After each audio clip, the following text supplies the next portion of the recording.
Je me tenais derrière mon bureau, la lumière tamisée de la lampe de bureau créant une ambiance à la fois intime et pesante. Paris s'étendait sous mes yeux, vibrant d'une vie que je ne parvenais plus à m'approprier. Mon téléphone vibra, me sortant de mes pensées. C'était un appel de Christian Dubois, un homme dont j'avais entendu parler dans les cercles d'affaires. Laura, c'est Christian, j'ai besoin de votre aide, sa voix était tremblante, presque désespérée. Mon partenaire, Étienne, m'a trahi. Il a siphonné des fonds et a ruiné mon entreprise.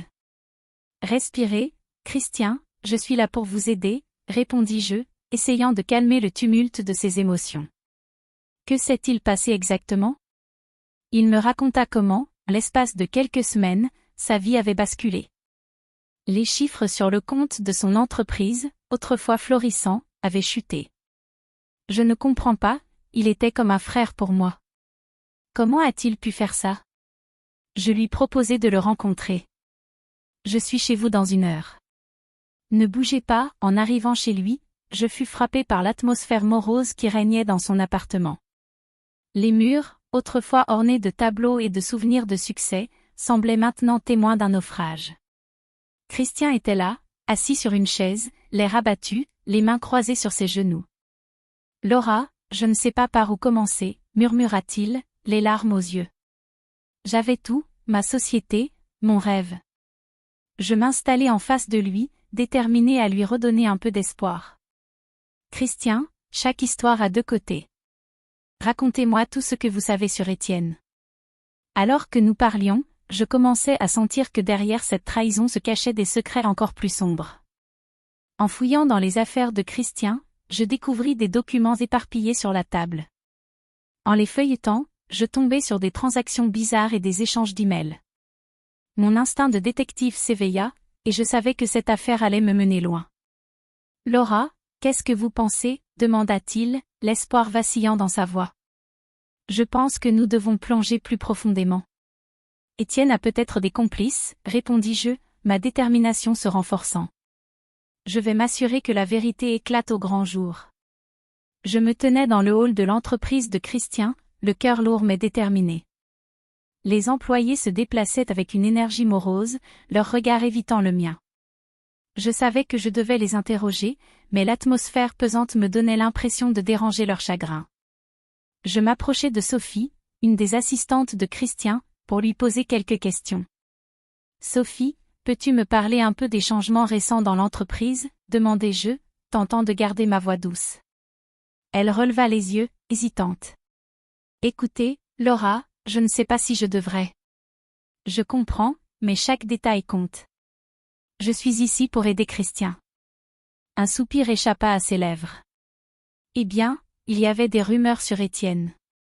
Des rumeurs de rendez-vous secrets, des appels tardifs. Les employés en parlaient à voix basse. Je notai chaque mot, sentant une étincelle d'espoir. Des rendez-vous avec qui? Je ne sais pas, mais il semblait nerveux. Un jour, il a même reçu un appel d'un numéro masqué, il était blême. Ces informations piquaient ma curiosité. Je remerciai Sophie et me dirigeai vers le bureau d'Étienne. La tension palpable dans l'air me fit frissonner. Je me faufilai dans l'ombre, espérant surprendre une conversation compromettante. Je me cachai derrière un panneau, mon cœur battant la chamade.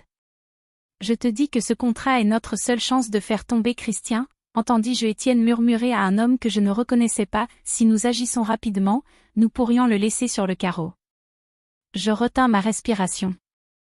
Les mots d'Étienne résonnaient dans ma tête. Il planifiait quelque chose de grave. Je sortis discrètement, la tête pleine d'idées et de questions. De retour chez Christian, je me sentais à la fois excitée et nerveuse. Je frappai à sa porte, trouvant l'homme assis, le visage marqué par la fatigue. « Christian, j'ai découvert quelque chose d'important, » dis-je, me penchant vers lui. Étienne a des liens avec un concurrent, et il semble qu'il soit en train de planifier quelque chose de grand. « Qu'est-ce que tu veux dire ?» demanda-t-il, les yeux écarquillés. Nous devons élaborer un plan. Je pense que nous pouvons retourner la situation à notre avantage, mais il faut agir vite. L'intensité de son regard me fit comprendre que nous étions sur le point d'entrer dans une bataille qui changerait nos vies. Les enjeux étaient plus élevés que jamais, mais ensemble, nous étions prêts à affronter la vérité. La nuit était tombée sur Paris, enveloppant la ville dans un voile d'obscurité. Avec Christian à mes côtés, nous étions installés dans ma voiture, garée discrètement à quelques mètres du bureau d'Étienne. Les lumières des immeubles brillaient comme des étoiles, mais ici, dans cet espace confiné, une tension palpable régnait. « Tu es sûr de vouloir faire ça ?» demanda Christian, sa voix teintée d'une inquiétude que je pouvais comprendre. « Oui, je le suis. »« Nous devons le prendre sur le fait, » répondis-je fermement, le regard fixé sur l'entrée de l'immeuble. Je savais que cette mission était risquée, mais l'alternative était de laisser Étienne continuer à manipuler et à trahir. Les minutes s'écoulaient lentement, chaque seconde marquée par le battement de mon cœur. Finalement, je vis une silhouette familière sortir du bâtiment. C'était Étienne, accompagné d'un homme que je ne reconnaissais pas. Je sortis mon téléphone, prêt à enregistrer la conversation qui allait suivre. « Tu es sûr que tout est prêt pour demain ?» demanda Étienne, sa voix basse mais insistante. « Ne t'inquiète pas, tout est en ordre. » « Les informations que tu as sont précieuses, » répondit l'autre, un sourire satisfait sur le visage. Je jetai un coup d'œil à Christian, qui mordillait ses lèvres, visiblement agité. « Nous ne pouvons pas les laisser partir comme ça, » murmura-t-il. Avec détermination, je sortis de la voiture et me dirigeai vers eux. « Étienne » criai-je, ma voix résonnant dans la nuit. Ils se retournèrent, surpris. L'homme à côté d'Étienne se mit en position de défense, tandis qu'Étienne affichait une expression de dédain. « Laura, qu'est-ce que tu fais ici ?» demanda-t-il, feignant l'innocence. Je ne laissai pas l'opportunité de lui répondre. « Je sais tout. Je sais ce que tu prépares et qui tu es vraiment. »« Tu n'as aucune preuve, » rétorqua-t-il, mais je pouvais voir une lueur d'inquiétude dans ses yeux. Mais alors que je pensais qu'il allait céder, l'homme à ses côtés se mit à rire, coupant court à notre confrontation. « Vous vous êtes fourré dans un sacré pétrin, mademoiselle. » Le vent soufflait, emportant avec lui les mots non prononcés. J'attrapai Christian par le bras, réalisant que cette confrontation ne mènerait à rien de bon. « Retirons-nous » murmurai-je, mais je savais que Christian était plus désespéré que jamais. Je me suis assise dans un café tranquille, un endroit que je fréquentais souvent pour réfléchir. Mon esprit était en ébullition, et je savais que j'avais besoin d'une nouvelle approche pour faire avancer l'enquête sur Christian et Étienne. Je sortis mon carnet de notes, griffonnant des idées et des pistes à explorer. À ce moment-là, une pensée me frappa, et si je contactais un ancien collègue de Christian ? Peut-être qu'il aurait des informations sur les transactions douteuses d'Étienne. Je sortis rapidement mon téléphone et composai le numéro de Marc, un homme que j'avais croisé lors de mes premières années dans la détective. Après quelques sonneries, sa voix familière retentit à l'autre bout. « Laura ? » ?»« C'est bien toi ?» dit-il, un peu surpris. « Oui, Marc, c'est moi. J'ai besoin de ton aide. Tu te souviens de Christian Dubois ? Je travaille sur une affaire qui implique son ancien partenaire, Étienne. » Il marqua une pause, puis répondit, « Je me souviens de Christian. Un bon gars, mais il a toujours été entouré de mystères. » « Que sais-tu sur Étienne ?» Je lui expliquai rapidement la situation, la trahison, et mes craintes concernant les fonds déplacés. « Écoute, je vais te donner quelques noms d'employés qui pourraient avoir vu quelque chose. Mais fais attention, Laura. Cette affaire pourrait être plus compliquée que tu ne le penses. » Je le remerciai chaleureusement et notai les noms qu'il m'avait donnés. J'avais le sentiment que j'étais sur le point de découvrir quelque chose de décisif. Plus tard, je me rendis dans un bureau de change, un endroit que j'avais identifié comme étant potentiellement lié à Étienne.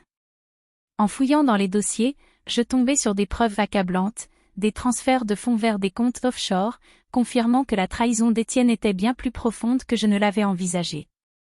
Je rentrai à mon bureau, le cœur battant.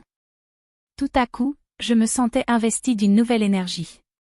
Avec ces preuves, il était temps de confronter Étienne. Je savais qu'il tenterait de manipuler la situation, comme il l'avait toujours fait, mais je n'étais pas prête à reculer. Je pris une grande respiration et appelai Étienne. « Étienne, nous devons parler de certains transferts que j'ai découverts. » Il répondit avec un ton dédaigneux, « Ah, Laura, toujours sur le coup, n'est-ce pas ? Qu'est-ce que tu crois pouvoir prouver? Je sais plus que tu ne le penses, Étienne. Prépare-toi à faire face à la vérité. À ce moment-là, je réalisai que j'étais prête à tout pour défendre Christian et obtenir justice. Je me tenais devant l'immeuble flambant neuf qui abritait le bureau de Christian, le cœur battant la chamade.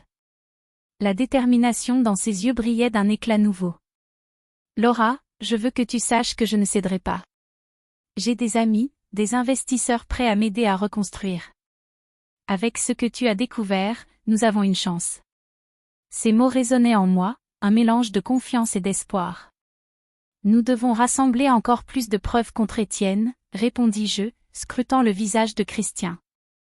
Chaque document, chaque échange, tout doit être en ordre. À mesure que les jours passaient, nous plongions ensemble dans une mer de fichiers et de relevés bancaires. Les traces de la trahison d'Étienne devenaient de plus en plus évidentes. Assis dans son bureau, entouré de dossiers, je l'entendais murmurer, presque pour lui-même, « Comment ai-je pu être si naïf ?» « Ce n'est pas ta faute, » lui dis-je, le regardant droit dans les yeux. Étienne a joué un jeu sale. Nous allons le démasquer.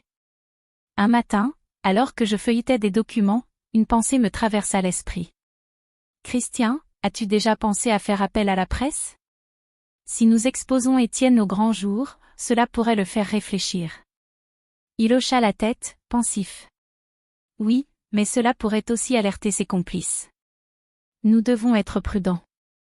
Alors que nous finalisions notre dossier, mon téléphone vibra sur la table. Un message anonyme. Ne poursuivez pas cette affaire, ou vous le regretterez. Mon cœur se serra. Je regardai Christian, la peur dans mes yeux. Qu'est-ce qui se passe? Demanda-t-il, inquiet. J'ai reçu une menace. Quelqu'un veut que nous abandonnions. Il se redressa, sa détermination retrouvée. Ne laisse pas la peur te paralyser, Laura. Nous avons déjà trop investi. Je refuse de reculer maintenant. Mais alors que je contemplais l'ombre de ce danger, une question me hantait, étais-je vraiment en sécurité? Je me suis levée ce matin-là avec une détermination renouvelée. La peur que j'avais ressentie après la menace anonyme avait disparu, remplacée par un sentiment d'urgence. Je savais que je ne pouvais pas reculer maintenant. Laura, tu es à un pas de découvrir la vérité, me disais-je en m'habillant. Christian était déjà dans mon bureau, impatient mais plein d'espoir.